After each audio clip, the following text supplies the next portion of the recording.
We now look at our good dead friend, St. Thomas Aquinas. A little background for him.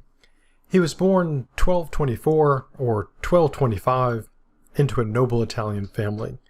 His father was a Count of Aquino, and much like many other thinkers, his family hoped he would reach a position of ecclesiastical authority that would have political influence and wealth. And he ended up proving to be quite a disappointment initially. At 14, he enrolled in the University of Naples and joined the Dominican order in 1244. And here's the disappointment part. The Dominicans were humble and poor preachers and scholars, so his family was displeased by his joining this order, and in kind of a story situation, his brother kidnapped him and held him in a tower for over a year. Eventually, of course, his family let him go, and he ended up studying philosophy and theology at Paris. There he was influenced by the Dominican theologian Albert the Great, and he ended up, St. Thomas Aquinas, before he was a saint, he ended up lecturing and writing in both Italy and Paris. He traveled often for the church and Dominicans, and was appointed by the Pope as a theological advisor for communications with the Eastern Orthodox Church, because even before the Protestant-Catholic divide, the Church had divisions, one of the main ones being between Eastern Orthodox Church and what would be considered the Catholic Church. In what is either really awesome or really sad, a few months before he died, he had a mystic experience that caused him to stop writing. And his quote is, translated of course, "I can write no more. I have seen things which make all my writings like straw." And so the gist of it is that his mystic experience was so powerful and overwhelming that his work seemed like nothing, like, straw like dirt. Which is either great because he had a mystic experience, or terrible because it made all his work seem awful. He ended up dying in 1274 on his way to the Council of Lyons. He was canonized in 1323, which meant that he became a saint rather than being shot out of a cannon. And in 1879, Pope Leo XIII recommended his philosophy as a model for Catholic thought. Like many philosophers, including Plato, he had a nickname. His nickname was the Ox, because he was large and rotund but gentle. And his fellow students called him the Dumb Ox, because he was quiet in class and did not engage in the active discussions. One story that is quite revealing about Thomas Aquinas, or at least attributed to him, is this. One day the other monks decided to play a joke on him and told him that a cow was flying, and he went to look after being told by them. He said, Thomas, there's a cow flying around." And he goes to look, and they laugh at him and ask him, "Thomas, did you really think cows could fly?" He replied back that he would rather believe that a cow could fly than another monk would lie to him, which was quite a burn. Now, when not making burns about flying cows, he wrote a lot of stuff. He wrote about 25 volumes, and according to some stories, he kept 4 secretaries busily transcribing different works. These included devotional works, sermons, lectures, and philosophy, as well as commentaries on our good dead friend Aristotle, Boethius, and Pseudo-Dionysius. His great work is the Summa Theologica, and it's longer than Aristotle's works, so a very big book. Speaking of Aristotle, one of the main influences on our good dead friend, St. Thomas Aquinas, was our good dead friend Aristotle. Now, the works of Aristotle were not lost, but they were not available in Europe until the 12th and 13th century. The complete surviving works of Aristotle became available in Europe at that point. Aristotle, at least the works that we have from him, he presented a very systematic and developed philosophy. Now, Aristotle, of course, dead pagan, and so there's going to be conflict between the works of Aristotle and his philosophical views and Christianity. So why is there this conflict? What is its nature? Well, here's some conflict.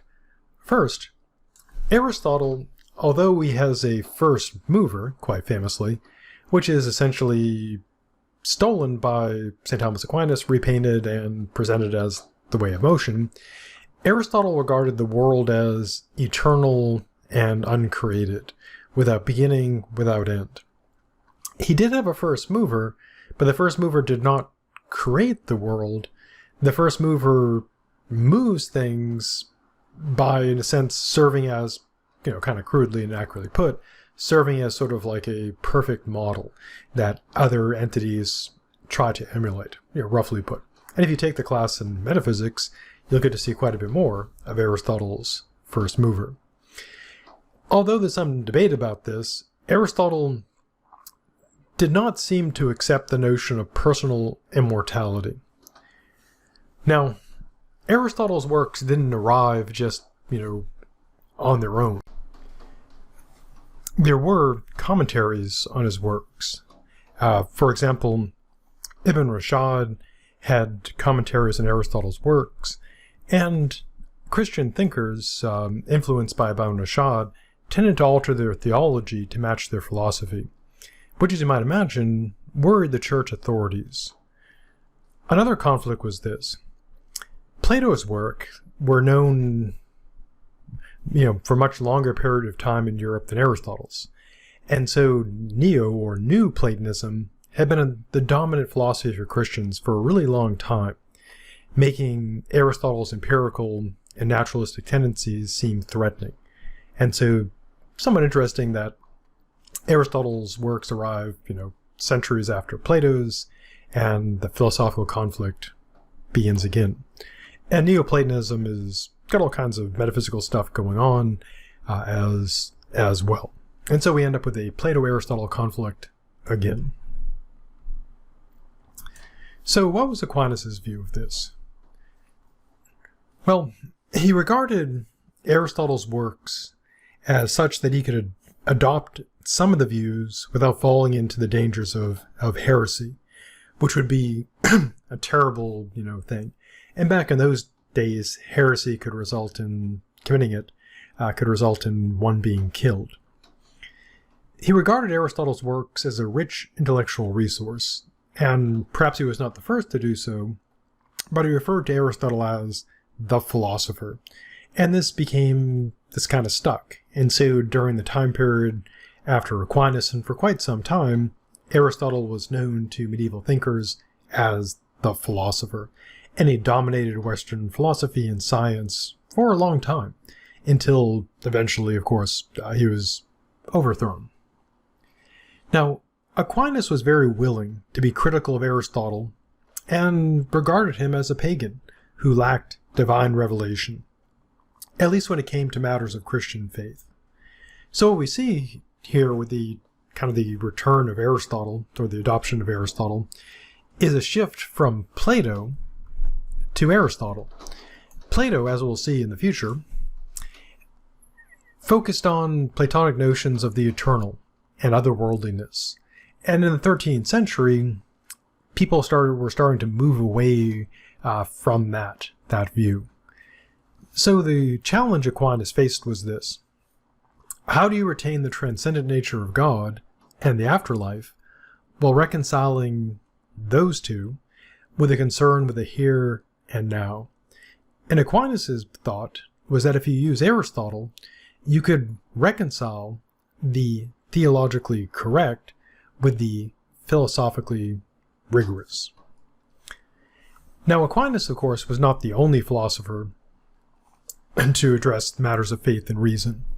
And perhaps the best other thinker to compare him to is our good dead friend, St. Augustine.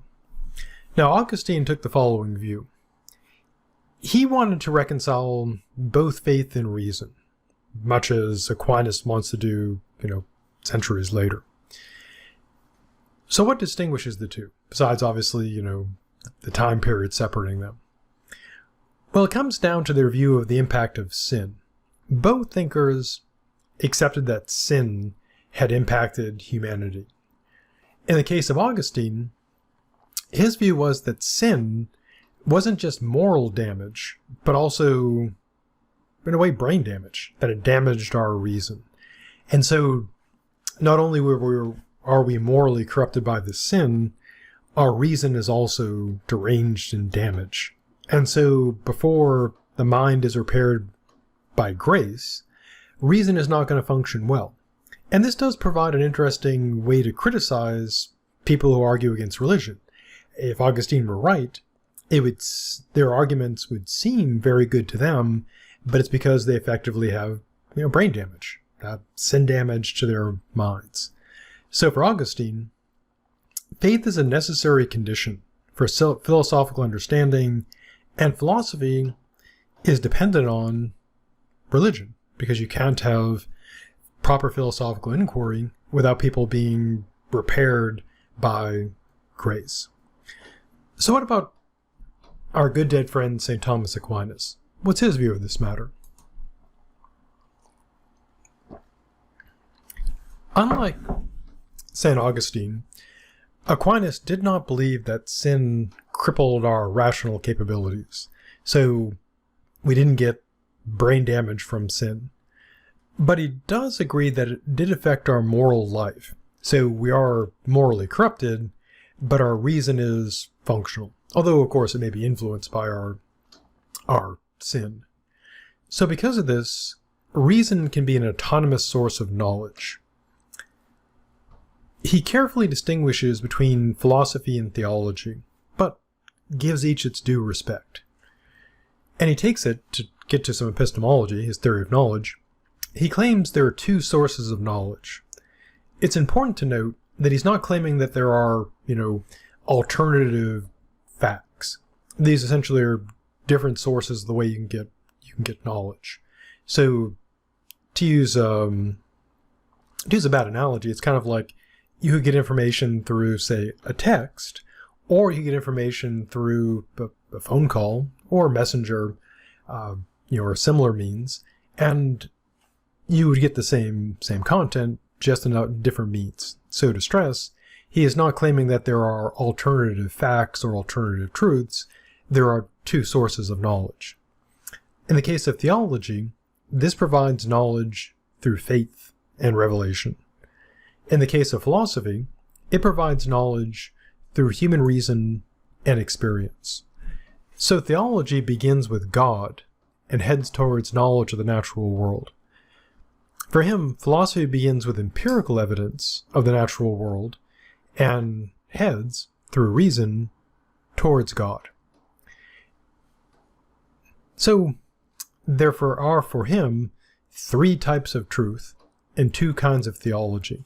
Now again, these are not alternative truth or alternative facts. He's not claiming there can be like three, different and contradictory truths about the same thing. Essentially, there are different types of truth. To use an analogy, it's like you might have a bad one. You might have three different types of sandwiches. They're different sandwiches, but they're all sandwiches. So again, he's not claiming there's alternative facts. There's just types of truth, which will hopefully become clear soon.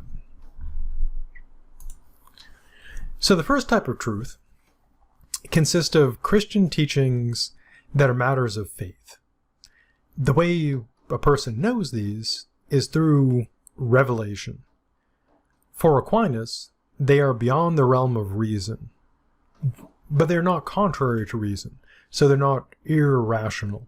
They're simply beyond the confines of reason. Which does raise an interesting question in epistemology. Can there be things beyond reason that we can know? And Aquinas clearly says, yes, you know them through revelation. Now, their connection to reason is this. Even though these truths are known through revelation, you can raise objections and problems against them, and you can counter these objections and problems with reason. In other words, you can discuss them rationally. But there are limits. Aquinas held you cannot prove or disprove these by reason. You can discuss them rationally, though, but prove or disprove beyond the realm of reason. What would be some examples that he accepts as things you know through revelation that you cannot prove or disprove by reason?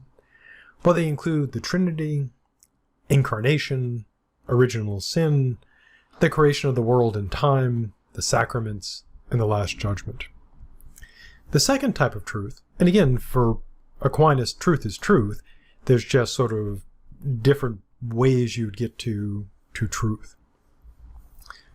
Again, going back to my analogy, it's sort of like if someone, texts you information as opposed to messaging you or calling you and giving you the information.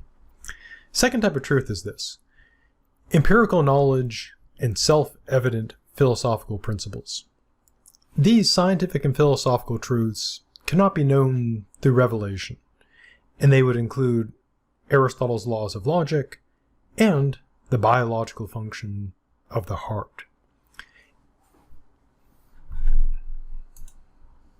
The third type of truth, and again, to stress probably excessively, he's not claiming there are alternative facts or alternative truths. These are different categories of truth. For him, again, truth is truth. And this is the overlap of philosophy and theology. They can be known through revelation or through reason.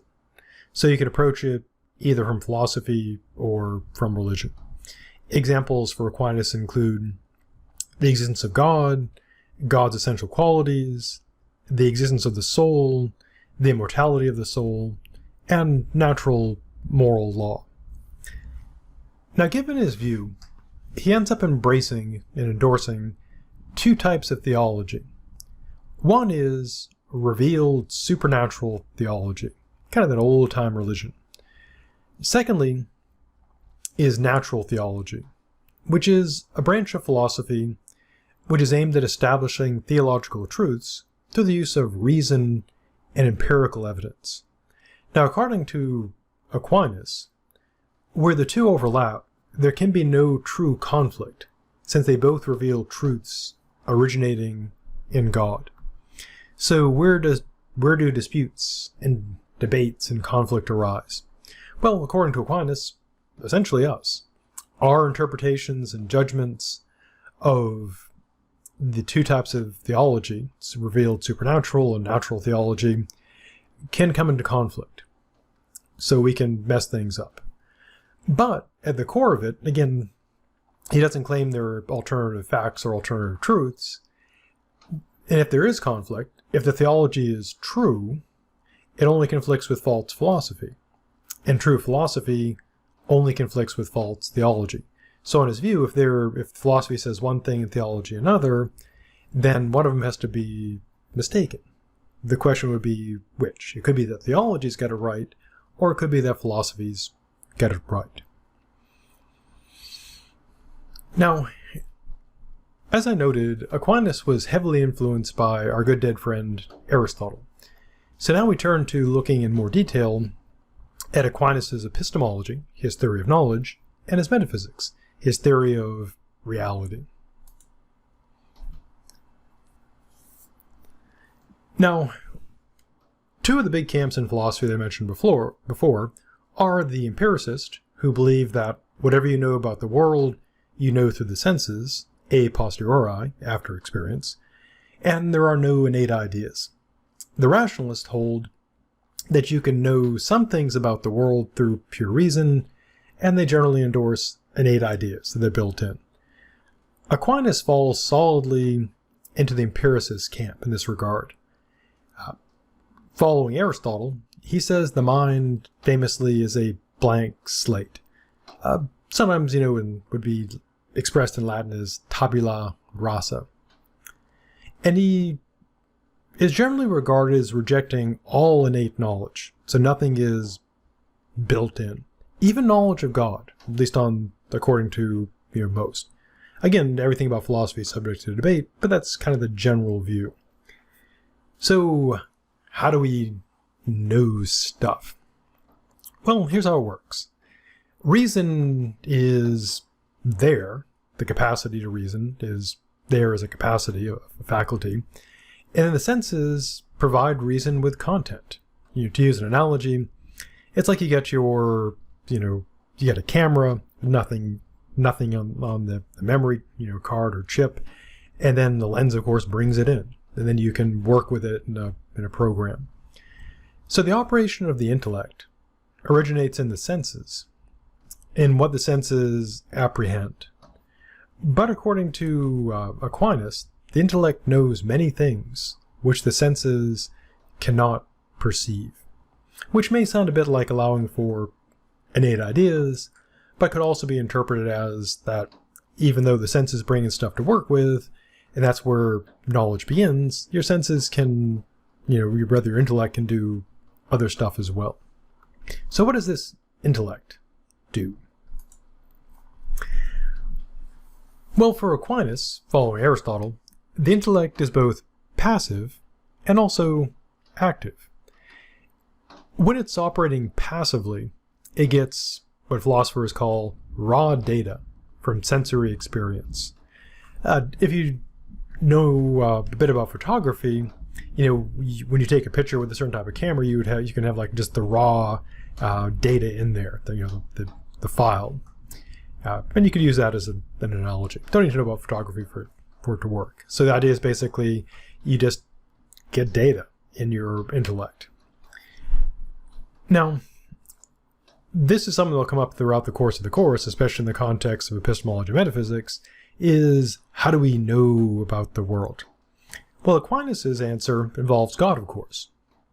God creates the world, and so these objects that we experience are intelligible. We can comprehend them because they were created by God, a rational being. And they contain universals, and we'll speak more of these later. Basically, qualities that make things what they are, like the universal cat would make all cats cat. So what the passive part of the intellect does is, again, think of it analogous to like a camera or a recorder. It just receives the data. Then the active aspect of the intellect processes that experience. And according to Aquinas and following Aristotle, it recognizes these universals. So the senses give the intellect things, let's say cats, and it abstracts the universal cat from the particular cats. And again, we talk about universals in more detail in the part of metaphysics. This is one of the kind of the core debates. What's out there in the world? Is catness a property? And if so, how do we know about it? How do we organize things into categories and groups? But getting back to the blank slate, initially the mind has no content. Think of it as like an Instagram account or a Twitter account before you've started, gramming or tweeting. But by nature, it is the potential to receive these universals. And for Aquinas, this does not require divine, intervention. It's a natural process. Again, he's basically following Aristotle here. This is in contrast with Augustine's view, because you got to have the sin kind of cleaned out of the mind before it works properly. Get all that sin gunk out of there. So that's a quick run through of his epistemology. So what about his metaphysics and how our good dead friend Aristotle influenced that? Now, one of the things that many things that Aristotle contributed, or at least is believed to have contributed, is developing the concepts of actuality and potentiality. And we'll see more of this in the future. Actuality means that you've got a quality for real. For example, a person who has graduated is an actual graduate. Potentiality means that you can become it or be it or do it, but you haven't yet. So right now, if you're taking this class, to get your degree, you would be a potential graduate. And then once you graduate, you'd be an actual graduate. Aristotle also seems to have come up with a notion, although there's some debate, of prime matter, materia prima. It is supposed to be pure potential. It can take on any form. To use a old style analogy, you can think of it kind of roughly as clay, or sand at the beach. It's just, kind of amorphous, waiting to be shaped. Or if I want to use a more modern analogy, think of a 3D printer, and think of the plastic spool of essentially plastic thread or line that gets fed in, melted down to form things. So you can think of that as the raw material. It's pure potential. It could be anything, depending on how you shape it. Now, using the clay or sand analogy, if you work with clay or been to the beach and have like a beach pail, and you can pack the sand in there and start making shapes of sand. You can think by analogy of the pail as the form, their actuality. They make matter into particular sorts of things. Using another technological analogy, if you've ever done 3D printing, you'll have a 3D file, and then you send it to the 3D printer, and then over the course of hours and hours, it prints it. And so the plastic would be like the prime matter. It's the raw material that's being shaped and guided by the file that has the form of the thing. So prime matter is the stuff. The form is what shapes it and makes it into a thing. So before it's just like sand, but if you take shape it, you can have a sand castle. Before the plastic is printed into like a ring or a part of a car or something, it's just plastic. But then once it's printed, it becomes that thing, that part. Now, we normally, when we talk about potentiality, we often talk about potentiality as a good thing. Now, in Aquinas' view, God has no potential. And normally that would be kind of an insult. So if you overheard people talking about you and they said, yeah, they've got no potential, that would be, kind of insulting. But in the case of God, it's totally true. Why? Well, God, on Aquinas' view, is perfect. So he is pure actuality. He is everything he can be. An imperfection would be having potential that's not actualized. So in a way, having potential is, I don't want to say bad, but it's not as good as having actuality, for obvious reasons. And so in this case, to say that something lacks potential need not be an insult. Again, because on Aquinas' view, God is pure actuality. He has no potential. Now, this entails that God cannot change, because if he's pure actuality, the only change would be for the worse, would be a change down. And this has all kinds of implications that Aquinas might not have realized.